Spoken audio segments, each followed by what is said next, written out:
केतोरंतर्गते शुक्रे स्वच्छे स्वक्षेत्र संयुते केंद्र त्रिकोण लाभे वा राज्यनाथेन संयुते राजप्रीतिम च सौभाग्यम दिशे त्वां वर संकुलम तत्काले श्रियमाप्नोति भाग्य कर्मेश संयुते। तो मित्रों, महर्षि पाराशर बृहद पाराशर होरा शास्त्रम के 61वें अध्याय के 7वें और 8वें श्लोक में और 9वें श्लोक में भी आगे वर्णन करेंगे 9वें श्लोक का। इन श्लोकों में महर्षि पाराशर कहते हैं कि यदि आपकी कुंडली के अनुसार आपके ऊपर केतु देवता की महादशा में शुक्र देवता की अंतर्दशा चल रही हो और ऐसे शुक्र देवता आपकी कुंडली के अनुसार भाग्य भाव में बैठे हो या फिर स्वराशि के हो, स्वक्षेत्री हो या केंद्रगत हो या त्रिकोण भाव में बैठे हुए हो या फिर 11वें घर में बैठे हुए हो या फिर राज्यनाथेन संयुते 10वें घर के मालिक के साथ भी अगर बैठे हुए हो तो कहते हैं राजप्रीतिम च सौभाग्यम दिशे त्वांबर संकुलम। कहते हैं कि राजा से प्रीति, आपको राजा से फेवर प्राप्त होता है और बड़े बड़े कॉन्ट्रैक्ट आदि आपको मिल सकते हैं, बहुत बड़ा कोई काम मिल सकता है आपको और आपका भाग्योदय हो जाता है ऐसे समय में केतु की दशा में शुक्र देवता की अंतरदशा में। तो भाग्योदय का योग भी बनता है अगर शुक्र देवता अच्छे हो तो।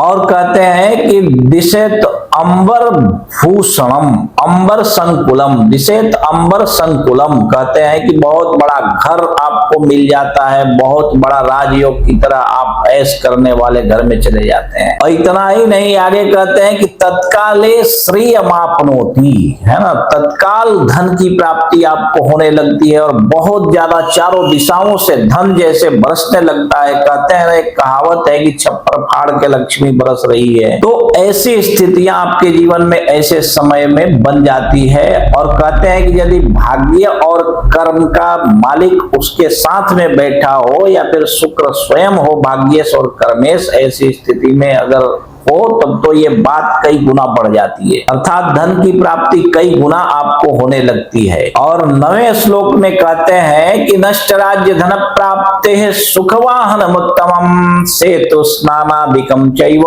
ग्राम भूम्यादि लाभ कृत। कहते हैं कि यदि आपके पूर्वजों की प्रॉपर्टी बिक गई हो या फिर आप किसी देश के राजा हो और आपका राज्य छिन गया हो या फिर आप चुनाव हार गए हो तो आप इस समय में चुनाव भी जीत सकते हैं। आपकी खोई हुई संपत्ति आपको प्राप्त हो जाती है, आपका मान सम्मान आपको प्राप्त हो जाता है। और कहते हैं कि सुखम वाहनम उत्तमम, सुख प्राप्त तो होता ही है, उत्तम श्रेणी के वाहन की भी प्राप्ति आपको इस समय में शुक्र देवता करवा देते हैं। और अनेक दूर स्थित तीर्थ प्रदेशों में भी आपको जाने का सुअवसर मिलता है। रामेश्वरम सेतु बंध का स्नान करने का भी अवसर आपको प्राप्त होता है। और ग्राम भूम्यादि लाभ कृत, गांव के गांव और जमीन जायदाद आपको प्राप्त होने लगते हैं। अर्थात कुल मिलाकर के यूं कहें कि आपके पास धन, मान, सम्मान और गांव, भूमि और जमीन जायदाद, प्रॉपर्टी की कोई कमी नहीं रह जाती है। ग्राम की प्राप्ति का अर्थ है कि जैसे आप बिल्डर आजकल हैं तो एक गांव में जितने लोग रहते हैं उतना बड़ा बड़ा एक तो बिल्डिंग बनाते हैं, 7 मंजिला बिल्डिंग बनाते हैं। एक बिल्डिंग में करीब करीब एक फ्लोर पे 10 घर होते हैं या फिर 7 घर तो कम से कम 8 घर तो होते ही हैं। और उस हिसाब से आप जोड़ लीजिए, एक गांव में जितनी आबादी होती है उतनी आबादी तो उनके एक बिल्डिंग में हो जाती है। तो ऐसे गांव के भी स्वामी आप हो सकते हैं अथवा गांव निर्मित करने का, बसाने का भी आपको इस समय में सुअवसर प्राप्त होता है। ठीक है, तो आप ये कहें कि प्रॉपर्टी या कंस्ट्रक्शन के क्षेत्र में भी हो सकते हैं इस समय में। और चुनाव जीतने का भी आपको सुअवसर प्राप्त हो जाता है अथवा खोई हुई प्रॉपर्टी जो पूर्वजों की मान सम्मान या प्रॉपर्टी खो गई है आपके हाथों, वो भी आपको इस समय में केतु की महादशा में शुक्र देवता की अंतरदशा में आपको आसानी से प्राप्त हो जाती है। ठीक है, तो इसी प्रकार आप अपनी कुंडली भी देख लीजिए और अपनी कुंडली देख करके स्वयं की कुंडली से स्वयं समझ लीजिए। और यदि इसके बाद भी आपको आपकी कुंडली समझ में न आवे तो आप अपनी कुंडली किसी कुशल श्रेष्ठ अनुभवी विद्वान ज्योतिषी को दिखाइए जो आपके आजू बाजू में रहता हो।